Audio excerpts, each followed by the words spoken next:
today we are out in the garden because we are needing to do an emergency garden harvest.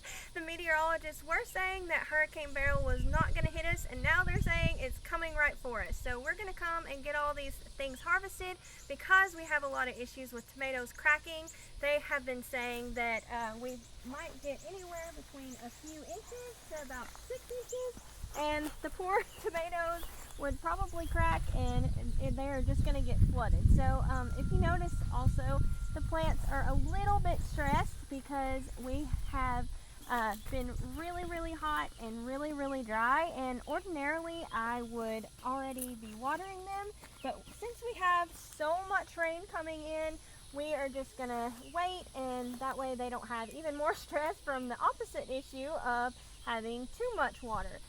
So we have several different varieties here. I love to do my cherry tomatoes that go up the arbor. They get super big, so this works out great. They can just climb the arbor, and it makes it so much easier to pick. So that is one of my favorite things. Also, we have lots of different varieties. We love to try new things, and we always have all kinds of different varieties. These ones right here are Sun Golds. These are a really good tomato. We grew all of these from seed at the beginning of the year. I think we started our tomatoes in March, and I have videos where I took y'all along with us. And these ones here, they do not look ready, but these are called Snow Whites. And we actually grew these from seeds that we saved from these types of plants. Oh, okay, can you see it? There you go. So this is what you're looking for whenever they're ready. They're kind of that yellowy color. We had bought a plant last year. This is what it looked like. We had bought this plant last year and we saved the seed from it, and this is what the plant's done. So even though this is kind of like a hybrid plant, they do really well. I found that even with like Sun Golds and Sun Sugars, you can save the seeds from hybrid plants and they do just fine. Like, you can tell the difference. Like, this plant, I missed a tomato there. This plant here is the one that we started from seed, and this is the one from the store. Like, whenever I planted this was so spindly I couldn't get it to go up on the arbor, so that's why it's this way. But this is kind of actually too how tomatoes naturally grow. They just kind of vine on the ground, and we have had some that we've let do that, and they do great. Like, they start to root. The tomatoes will like root on this part of the tomato, like the stem part. They will root there, and they are super happy. We have had some that we just let go wild, and they do super good.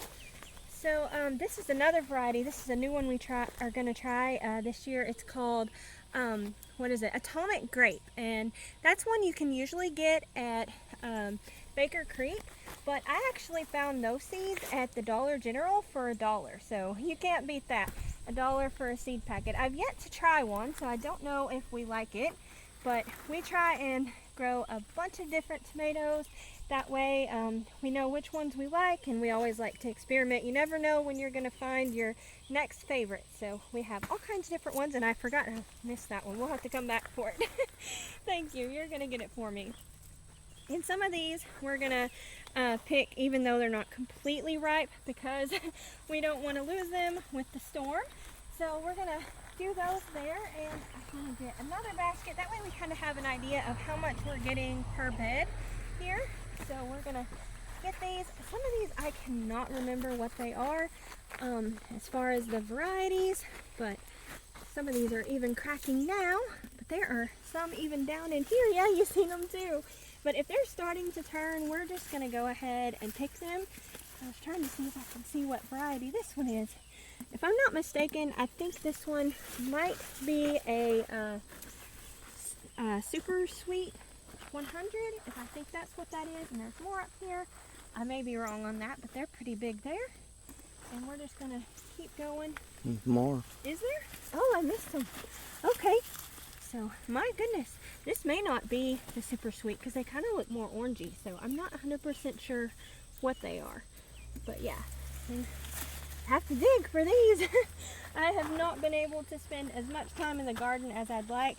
I have really neglected the garden, but even if you do neglect it, I mean, you can still get production out of it, and they just may not do quite as good, but they still do produce. So that is really nice. And even if you have a weedy mess, they will still produce too. But some of these are really, really stressed. Oh, there's more back in here. These ones are hard to get to. If I'm not mistaken, these are like a Riesentraub. I think that's the variety here. They kind of have a pointy tip to them. I think we'll just go ahead and pick these that are starting to turn. They're almost falling off in my hands there. We'll get all those picked. And goodness, there is lots of these little ones. That's the negative to the cherry tomatoes, is there is a lot to pick. But my favorite variety is this one right here. This is the Sun Gold. They have, to me, the best flavor, and they are super, super productive. As you can tell, this is one plant, and there is so many. I love this one so much, and to me it has the perfect sweetness and acidity, and I just love it so very much. Is there? Oh my goodness, I didn't even see that. I'm so glad you're here to help me. I did not even see that. That's awesome. This side's doing really good. Do you think I should pick ones like that? I would pick them. You'd go ahead? Okay.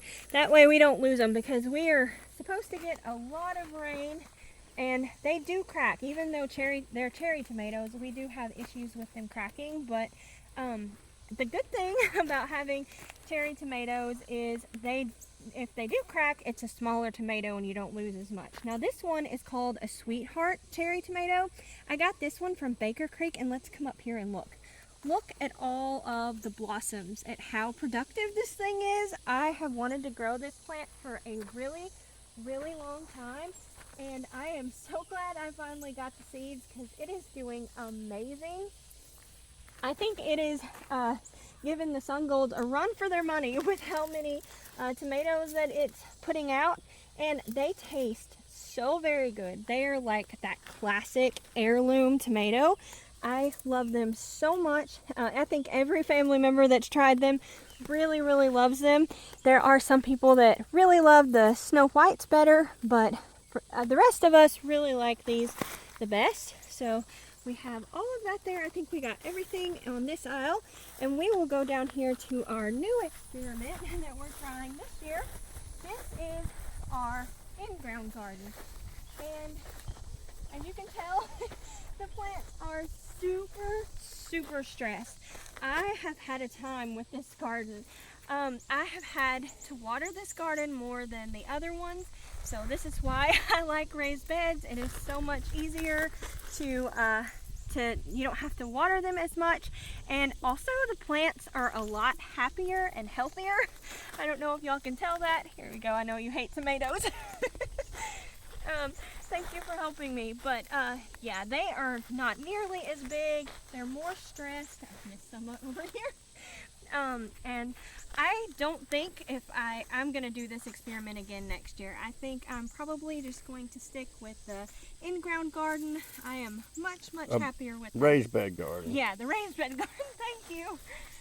The only reason we really did this is because we had so many extra plants. We had so many extra tomato plants and so many extra pepper plants, and we didn't want to just kill them and throw them in the compost pile. We just decided to plant them in the ground and see what happens. Yeah, it's been a long time since we had tried that, and we have been gardening for a long time too, and we just thought maybe it might do better, but we really aren't very happy with the results.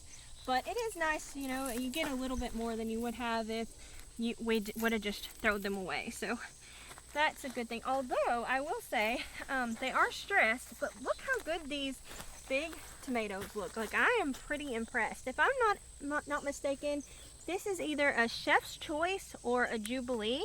I'm not sure which one it is, but it's either of those. Could you get that one? It won't come through the thing. It's too wide. There we go.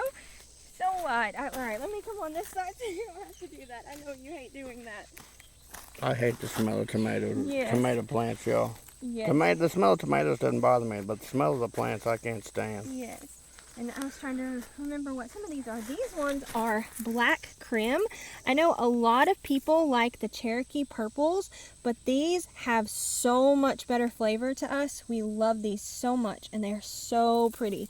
So that is one of our favorites, and we try and grow several of those, and these have done surprisingly well in the in-ground garden. I will say that for them. They are doing really good. I think I'm going to go ahead and get these too, because they are starting to turn, and these probably will crack, and since they're so big, it's probably best to do that. I do think we have a few of our Roma tomatoes that are starting to turn color. We'll get some of those. Yep, these are the Amish paste. They're doing pretty good. The plants don't look super happy, but they're still producing pretty well. Isn't that one crazy? Look at that. It's got a little horn on it. That's pretty fun. Okay, let's see. This one I'm trying to remember is no, this isn't the Shelby. What is it? It starts with a T. I can't remember.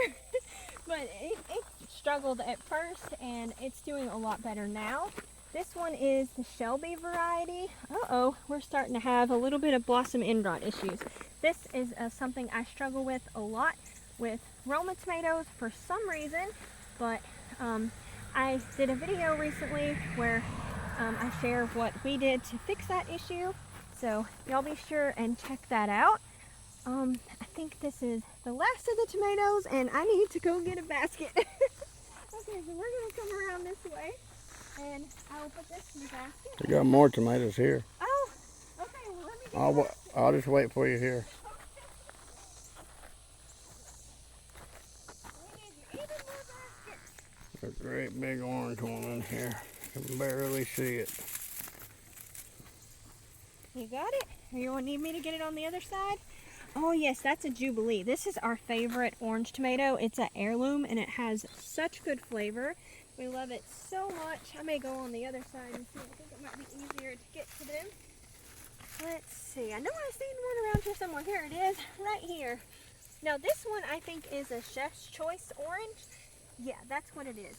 So that's a Chef's Choice orange. It's not quite as orange as it should be, but we're gonna go ahead and pick it early. Let's see. That one's dead. I think that's it. Do you see any others? That's all I see. But I did want to show down here at the end, this is also a black crim tomato.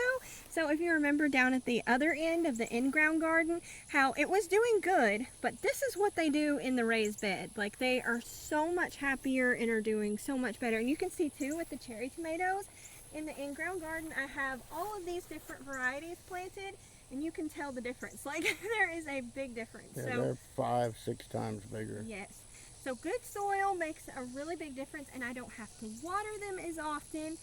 It's easier to weed because of the grass coming in. Like, there are so many benefits to raised beds.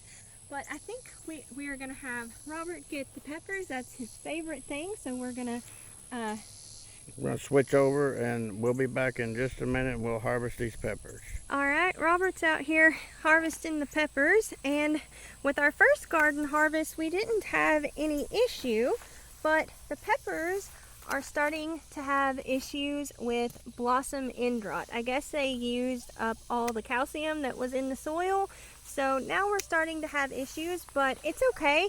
You can still use like this part and up of the pepper. They're still good. You just cut the bad part off, and you can still use that.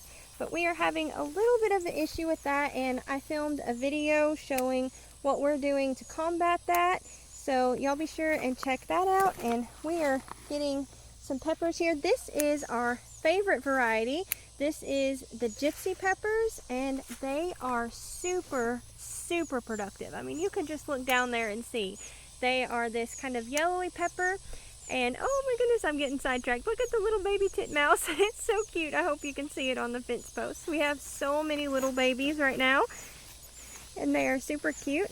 And we also plant sweet potatoes in with our peppers. I found that they make great companions, and they do wonderful together. The sweet potatoes kind of suppress the weeds.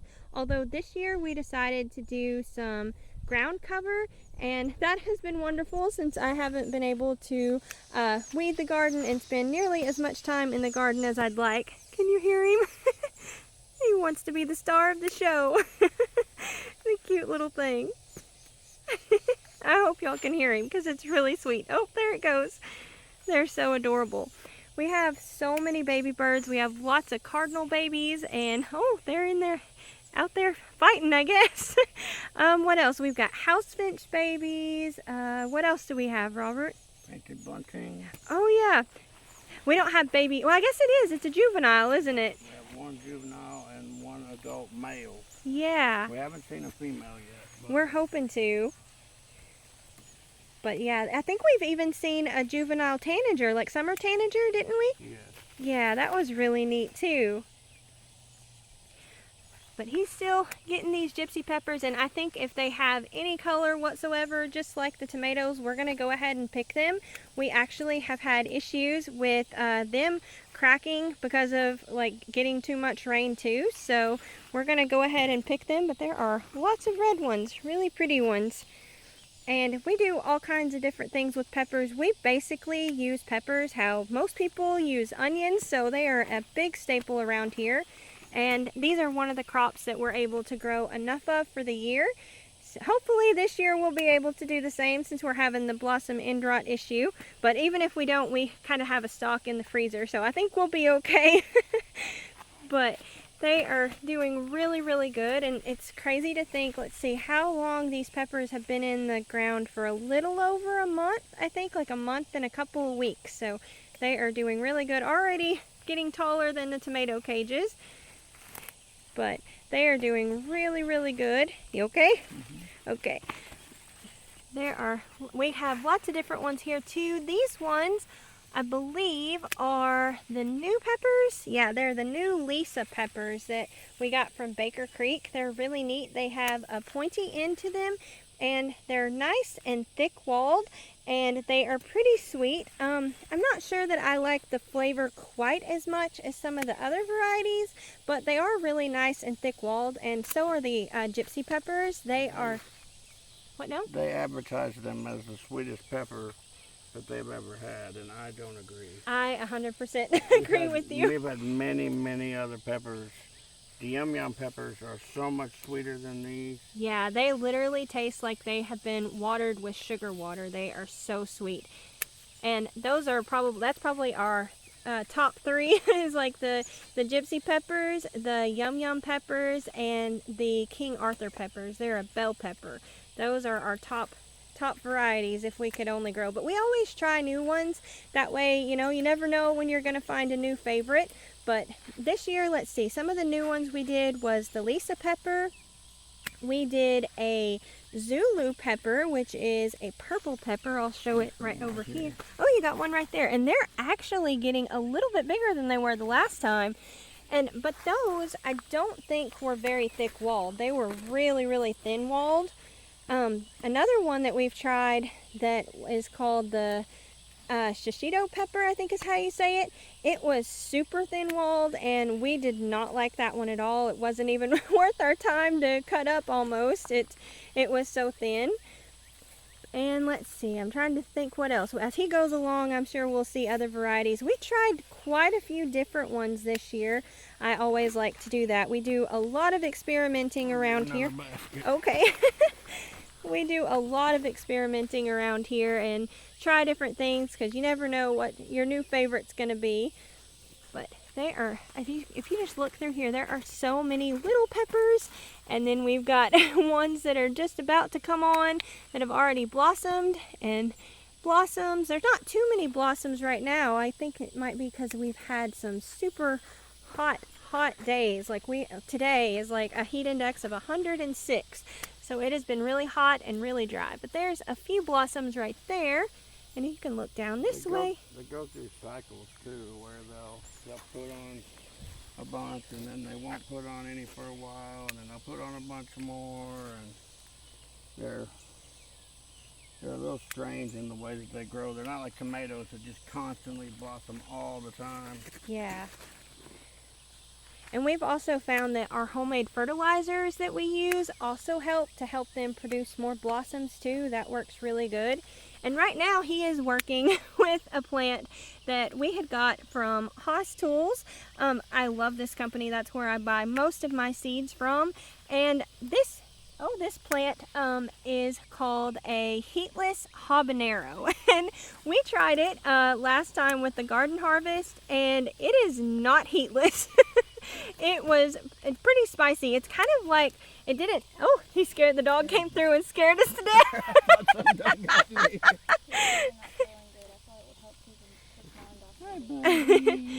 The little dog came out. He's upset. He really loves Robert and is upset that he left. Okay. But this one really wasn't very heatless.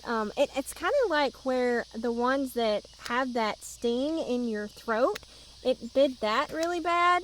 Don't go away. Yes, it lasted for quite some time, and there are certain family members that really don't like that. So I don't think we will be growing this one again. We generally like to keep the sweet peppers. That's generally what we do, and we thought this one wasn't going to be hot, but it is. And these two have grown, like, most habanero peppers are not that big. Most habanero peppers, a big habanero is about that big. Oh, wow. So these have really grown a lot bigger than what most habanero peppers do anyway. Yeah, I had no idea what a habanero was like, but I guess I kind of have an idea now. What most people do with habaneros, except for the crazy ones that just eat them, and I'm sorry if you're a crazy person that just likes to eat them. I didn't mean to offend you. You're almost like superhuman to us. But most people, what they do is they'll take the habanero and they'll cut it into little strips, and then they take those strips and they put those strips in oil and saute the habanero in the oil, and then they take the strips out of the oil, and they use the oil that's been flavored by the habanero to cook with. Yeah. Because the habanero itself is too hot to eat. Is that the same ones that they use like at the Chinese food restaurants, or do they use a different pepper? I believe they use a big cayenne pepper is what they use to make their hot sauce. Yeah, and we've grown cayenne peppers here before too, and they did pretty good. There was one that we grew. Do you remember what the name of it was that didn't do very good? The cow horn? Yes, that was the one. It's supposed to be a giant cayenne. Yeah, and it did not produce very good at all. And another thing... But this thing, I mean, I'm pulling them off by the dang handful. Look at the basket. The basket is full. And what was that, like 2 plants? Yes. That's crazy. And they're so tall, too. They are giving the King Arthurs a run for their money with how tall they are. These gypsies over here are pretty tall too. Like you can see, we use tomato cages for ours. That I found that works best for the peppers, and the tomatoes, as you can tell, just get way too big to try and use a tomato cage with. Whenever I first started this, I ended up stacking 2 of these, one on top of each other, and the tomatoes just outgrew that. So we have started using just fencing for tomatoes. That works way, way better, what we've found. But we are still picking peppers. Almost done with this row though. Them things are like never ending. Oh, now he's on to the King Arthurs. These are a really good variety of peppers. These are like your classic bell peppers. And I found that these produce a whole lot better than like the California Wonders. They do so much better. And another thing too is if you've got peppers that are stressed like this, and they're not putting on blooms, if you go out and you cut all the fruit off of them, it will stimulate them to produce more peppers. Yeah, and it also, if you cut them before they turn red, that helps them to produce more too, because they think, and once they produce the red ones, they kind of think they're done. All the way down in the sweet Oh my potatoes. goodness, that vine got out of the cage. Wow, I'm glad you've seen that. You're good at finding them in the vines. I was missing the tomatoes earlier. They do. They grow so fast sometimes. We had a really wet spring and things were really growing fast. So it was almost so fast I couldn't keep up with putting everything in the cages. But There's more King Arthurs. yeah, they are You super. can wait till these get completely red. But Yeah. ours, if you see how it's a little soft right there, it's because it's been so hot and dry. And that's kind of like sun scald too, from the sun, where if the leaf doesn't cover it enough, Like it can this get one. that. Yeah, that's called sun scald. And they'll turn brown from there. So That's you want one to. that's red. What is he? Oh, that's baby. Is it aphids or squash bugs? I can't remember. I'm not sure. I think it might be squash bugs, isn't it? Maybe, I don't remember. But I'm going to go ahead and cut pretty much everything off of these plants because, Yeah. for one, it'll help them not be weighed down by There's the wind. even a hummingbird. We're going to get a lot of wind. You see it down there? There it goes. Do you want another basket for this row? I'm getting close. Okay. Yeah, that one's got is the blossom end rot. Yeah, but you can cut off and use like this other side of it and it'll be just fine. It's like a potato. When you cut into a potato and it's got a brown spot in Yeah. it, and you just keep cutting until that brown spot goes away, and then you got a good potato. Yeah.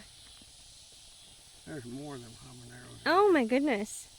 They are really pretty though whenever they change color, but they're never ending. I guess there must be another. Is that from that side?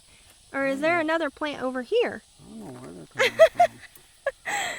It seems like they're coming from everywhere. Yeah, it does.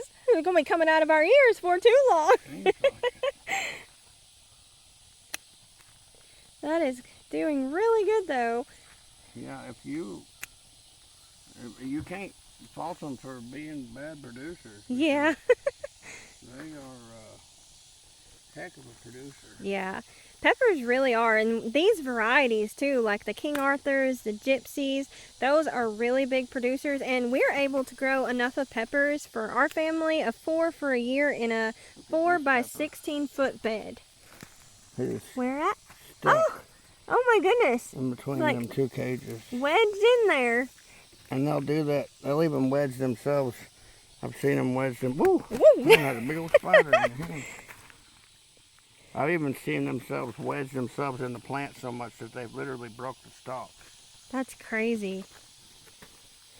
They'll grow between two stalks. Yeah, and then they get so big. They get so big that they will break the stalks. I see more of those things. Oh my goodness. That's crazy. Okay, we're back. Sorry about that. A car went by and they were playing loud music and we didn't want to get any copyright, so we decided to shut it off for a minute. We already went and got another basket and are getting these peppers here. We're still at the King Arthurs and they're looking really good. Oh, there's some of the pretty Zulu ones that are purple back there. They're so pretty. I love that color. But they are really, really thin. They almost aren't worth the work of cutting them up, but they are very pretty. And they make your bags of peppers look really pretty too. We like our bags to be really colorful. We do a lot of like cutting them up into strips, and we just find that that's really versatile. You can use it in like tacos and Philly cheesesteak and all kinds of different things. Supposedly when you cook these too, they stay purple, whereas any other purple pepper, when you cook them, they don't maintain their purple color. We haven't used them yet to see if that's true, have we? No, we haven't. We need to do that. We'll have to set some of those out and try that out. I think we did use the heatless habaneros though, and they were really spicy.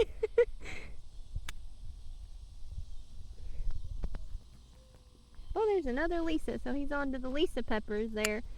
This one's really tall compared to the other one. Wow, it's looking really good, and it's got blossoms. Yeah, that one's doing really good. That's awesome. And let's see, we also have these in the in-ground garden. We have like the same varieties planted over there too, and they're nowhere near as big. They're doing so much better here. A little sneak peek at our pumpkins there. They're doing really good too. They're really growing, and I can only imagine how they're going to look after this hurricane that we got. It will be here for too long. And this one I think is a Tricked You jalapeno. It's a not spicy jalapeno, but it's still got that jalapeno flavor. That is one of my favorites for pepper poppers. And they're actually not hot. Yeah, they're not hot. That's what I was trying to say. Whereas the other ones are kind of tricked you because they say heatless habanero, but they're not heatless. Yes, that is very true. But we actually did trials with this last year, and whoa, ooh, that's that Corno de Toro, I think. Those are beautiful. But we did different trials last year with all the pepper poppers, and we really liked these gypsy peppers with them too. They were really good. We weren't the biggest fan of the bell peppers, like the King Arthur bell peppers, but the gypsy peppers were really good. They have such good flavor. I can't get over how good they are. They are like so good in production, the thick-walled, and they taste so very good. They are one of our favorites. Probably if we could only grow one, it would be this one. Definitely. Yeah, I think so too. They are so productive. Like, I can't believe that. Like, handfuls coming off of one plant, and that probably isn't even the most productive plant that we have. Yeah, and the great thing about these is you can pick them. You don't have to wait. You can pick them when they're tiny and green. You can pick them when they're big and red. You can pick them when they're medium sized and yellow. Yeah. You can pick them when they're orange. And they have the same great flavor. And they're so beautiful. Like, you could literally have one plant and have a beautiful bag, you know, of pepper strips with just one plant, because they have so many different variations of color to them. They are really pretty and so good. I done filled up another basket dang near. Oh my goodness. And I still got more to go. We're gonna have a lot of work to process these peppers. It really is a lot of work, but whenever you're like doing it all at once, it's so much easier than like doing 2 or 3 peppers here for each meal. It's so much easier, and you're only dirtying a few dishes and stuff, and we prefer to do it that way. And we use the food processor too. Yes. We just zip right through. Yep. It still takes a while, but it makes pretty quick work of it comparatively. compared to doing it by hand. Yes, most definitely. If you're julienning all these peppers by hand, God bless you. Because which we did for several years. Yeah, we did. But man, I would have blisters by the end of it. So I am super glad we got the food processor. There would be days where our hands we couldn't even move our hands anymore. Yeah. And we just got our food processor too at the estate sale. Like, you don't have to go and buy these fancy food processors. And the same for our baskets. We get all those at estate sales, so you can do all this really cheap.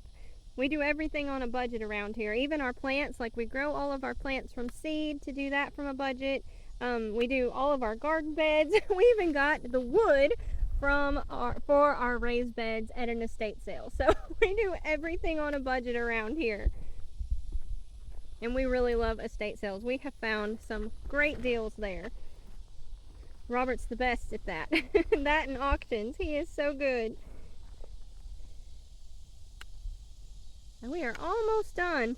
That is a lot of peppers. My goodness. Good thing, because my back is almost done.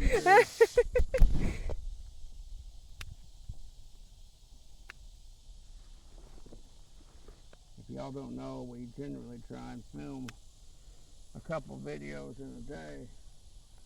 And this is our third I think so. video. Plus, I had a really busy morning already. So. Yeah, and busy yesterday. And it is currently 7:42 p.m. Oh, we're running out of time. And we got up at 7 o'clock this morning. Yeah. It was a really rough morning. Really rough morning. And it's been going ever since. Yeah. All right, I think I'm going to quit this. All right, all done. All right. So we'll get all these weighed up and we'll put the totals on the screen. I'll grab the camera here and let Carrie do her outro. Oh. All right, well, thank y'all all so much for coming along with us as we do our harvest, and I hope everybody's safe with the hurricane or tropical depression, whatever it is, whenever it hits y'all. Thank y'all all so much for watching. Don't forget to like, comment, and subscribe. Y'all take care, and we'll see you next time. Bye.